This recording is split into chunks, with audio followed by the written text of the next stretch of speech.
Ever wonder how we fall victim to people pleasing in some way, shape, or form? I mean, sure, there are some people who genuinely just don't give a fuck. However, I'm talking to the majority of you who always feel the need to avoid taking up space. Those who feel awkward letting a person know how you truly feel. I'm talking about those who rarely know how to use their voice when it comes to standing up for yourself. How do you stop people pleasing?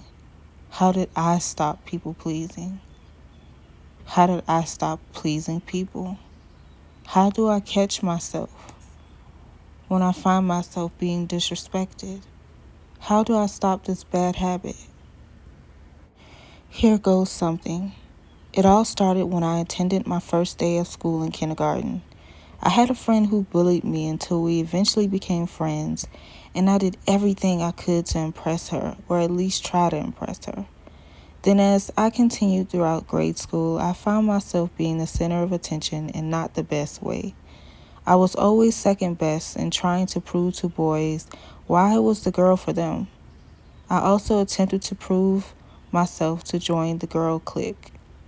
I failed, and I was stuck with my best friend named Aaron Berry for the remainder of my grade school years. And while he was an amazing friend, I couldn't help but to think, what was wrong with me? All the bullying and letting others treat me as their own personal punching bag didn't work for me. Then, I noticed this cycle began to follow me through middle school. Middle school was one of the worst times in my youth. I was constantly embarrassed by my peers, rejected and cheated on by boyfriends, and still found myself not a part of the cool crew. When I reached high school, I had no one to sit with, and my people-pleasing ways started to increase as I was a late bloomer in high school and wasn't quite ready to lose my virginity yet. I caught the attention of a guy in the 12th grade as I was a sophomore, and he began to force himself on me. I revealed to him how I wasn't ready, and it was instantly rejected. My people-pleasing went to another level when I decided to chase and pursue him anyway after the rejection, telling him I would change my mind and be open to the thought of him being my first. And I caught him in the hallway pursuing another girl. He rejected me again, and once again I had this feeling of not being good enough and a feeling of just feeling low. People pleasing is disrespectful to who you are. Remember who you are always. However, at this point, I had forgotten who I was.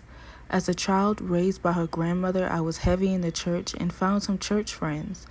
Little did I know these church friends would take pleasure in embarrassing me and body shaming me, disrespecting me, and expecting me to do things for them that they would never do for me. The disrespect continued until one day I got fed up and attempted to physically fight them. The disrespect stopped, but I couldn't help but have a feeling of just not feeling or being enough.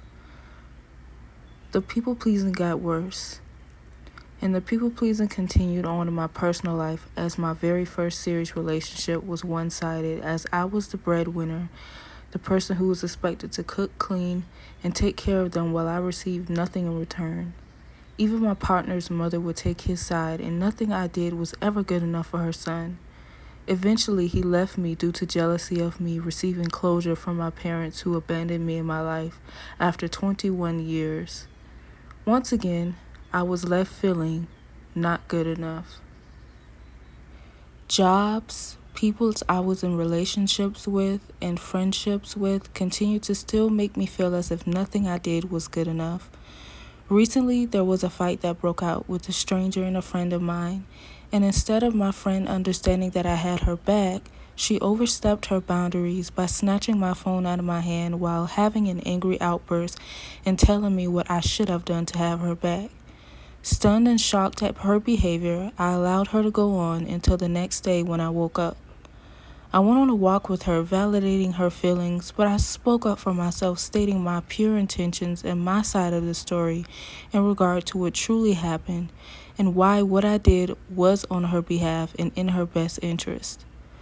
I was instantly understood by her, and she decided to cook for me and spend time with me.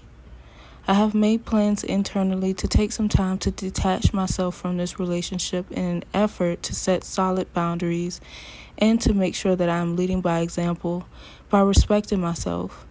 In this final situation, I learned to speak up for myself. I learned to give myself the time that I need to process my emotions and to respect myself by speaking the truth, no matter how another may react or feel.